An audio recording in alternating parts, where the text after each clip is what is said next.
Senhor Urahara, eu sei que já perguntei isso antes, mas você tem certeza que isso não é uma habilidade de Wabankai? Pergunta Hisagi. Sim, não é. É parecido com o nosso Kido. É uma habilidade básica que qualquer Fullbringer é capaz de usar. Temo que seja provável que a verdadeira natureza dessa coisa ali seja ferrugem ou algo que é infundido com o sangue dela para melhorar as propriedades da alma. Está sendo conduzido através da manipulação da alma, que é um poder pertencente a Fullbringers. Responde Urahara, falando sobre criaturas parecidas com dragões vermelhos que Aura controlava. Um desses dragões dá um rasante e ataca Urahara, que desvia com dificuldades. Então ele diz: Kamisori, Benihime. Uma lâmina de energia vermelha corta a cabeça do dragão. Porém, uma fumaça surge da parte cortada e a cabeça se regenera. Shibari, Benihime, diz Urahara. Uma rede é conjurada e envolve 2 dragões.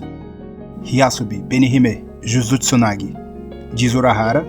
E então, bolhas surgem e incham na extensão da rede até que uma enorme explosão acontece. Aquela mulher, onde ela foi? Se pergunta Hisagi. Talvez ela esteja escondida em algum lugar entre os dragões. Não, se ela é capaz de transformar seu corpo em estado de fumaça, então nem mesmo seria necessário se esconder, não é mesmo? Diz Urahara. Sendo assim, será que é impossível derrotá-la com nossas Zanpakutos? Pergunta Hisagi. Depende. Se fosse uma Zanpakuto como a de Hitsugaya, talvez. Responde Urahara. Nesse caso, isso vai ter que se tornar uma batalha focada em Kidous? Pergunta Hisagi. Esse é o plano por hora. Responde Urahara, que então começa a recitar o encantamento. As pontas de 1000 mãos. Mãos honradas incapazes de alcançar a escuridão. Disparando mãos incapazes de refletir os céus. Caminho que ilumina o vento que ventila as brasas. Reúna e não tenha dúvidas. Observe minha indicação. Bala de luz. 8 corpos.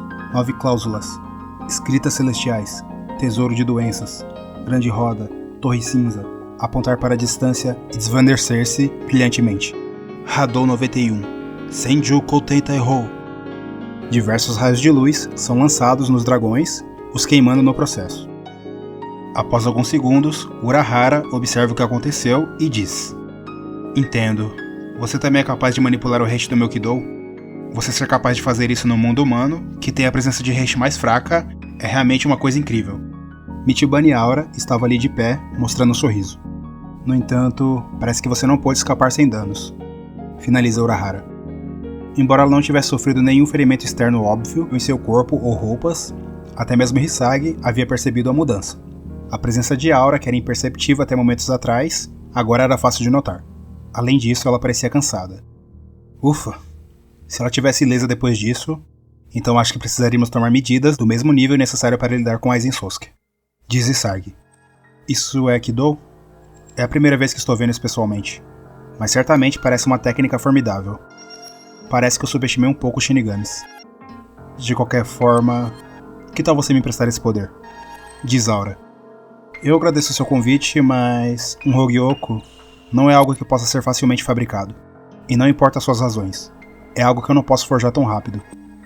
Se eu fosse capaz de fazer uma produção em massa, eu já teria feito isso na última guerra. E também entregaria ao Kurosaki. Diz Urahara sorridente. Isso é uma mentira, não é? Pergunta a Aura, que então prossegue. Se Kurosaki e Ichigo receberam um Hogyoku, talvez o mundo se torne mais estável. No entanto, isso se desvia do resultado que você procura, não é mesmo? Finaliza ela. Ora, você me pegou. Minhas desculpas. Eu realmente menti. Se passasse para as mãos de Kurosaki, suponho que seria transformado em algo completamente diferente de um Hogyoku. Responde Urahara com um fraco sorriso. Senhor? Pergunta Hisagi, confuso com a conversa. Então, o que você realmente sabe? Pergunta Urahara para Aura. O cavalheiro ali é um jornalista, certo? Você acha que está tudo bem discutir esse tipo de conteúdo na frente de tal pessoa? Pergunta Aura. Do que vocês estão falando? Pergunta Hisagi. Urahara se virou para ele e então disse. No momento em que se envolveu com o clã Tsunoya Shiro, acredito que Hisagi teria aprendido sobre isso mais cedo ou mais tarde. Então não importa se ele ouvir. Descobrir o quê? O fato do clã Tsunoya Shiro estar criando problemas tanto na Soul Society quanto no mundo humano? Como você poderia esperar, até eu sei disso. Diz Hisagi. Não é isso, Hisagi. Lamento que isso possa acabar se transformando em um teste para sua resolução como jornalista. Não, sua resolução como Shinigami. Diz Urahara, que prossegue. Eu até poderia deixar as coisas como estão e fingir ignorância. Mas antes que essa pessoa diga alguma coisa, talvez eu deva fazê-lo por causa da Soul Society.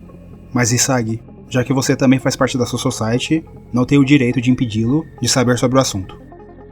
Hisagi tenso, permanece em silêncio. Então, Urahara prossegue.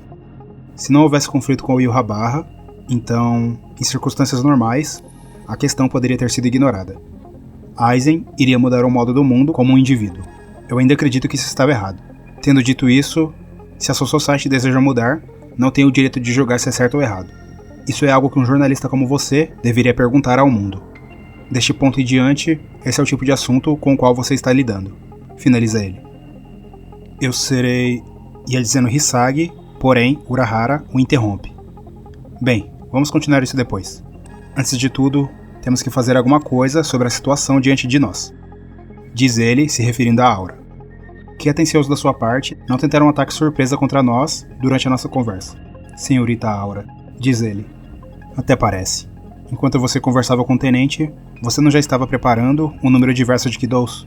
Diz Aura. E não é o mesmo com você? Os dragões que estavam destruídos, você os ergueu e os espalhou por toda essa área. Diz Urahara. Invertido. Sussurra Aura. E o ar de lá muda completamente. Uma gigantesca corrente de água surge no céu. Essa corrente começa a descer, serpenteando e tomando a forma de um dragão de água. Depois disso, uma nova corrente surge no céu, porém dessa vez como se fosse um dragão vermelho de fogo ou lava. Hadou 99. Gouryu Tenmetsu. Diz Urahara. Então, 5 dragões de Heishi aparecem. Eu nunca imaginei que você iria tão longe. Diz Aura, surpresa. Finalmente você nos deixou ver uma expressão genuína. Diz Urahara. Os dragões de Aura vêm em direção a Urahara e Hisagi. Dos 5 dragões que Urahara criou, 3 deles circulam Urahara e Hisagi para protegê-los. E os outros 2 vão em direção a Aura. Com o choque dos dragões de Aura, uma cortina de vapor enorme é gerada. Quando essa cortina de vapor se dissipa, Urahara aparece com leves ferimentos, enquanto protegia Hisagi com uma barreira de Kidou. Hisagi se frustra e sente estar atrapalhando, mas mantém o foco. Senhor Urahara, eu não tenho certeza se isso vai funcionar ou não, mas usando um Bakudou, eu posso tentar... Ia dizendo ele, que então percebeu que a reação de Urahara havia desaparecido. Senhor Urahara? Pergunta ele confuso. Após o vapor do lado de Aura desaparecer também, ela surge com ferimentos do ataque de Urahara, mas Urahara havia desaparecido completamente. Então se ouve uma voz, como se vinda de um alto-falante. Status de conclusão. Missão completa, Aura. Obrigada, Presidente Yukio, responde ela. Com essa performance, não receberemos um SS.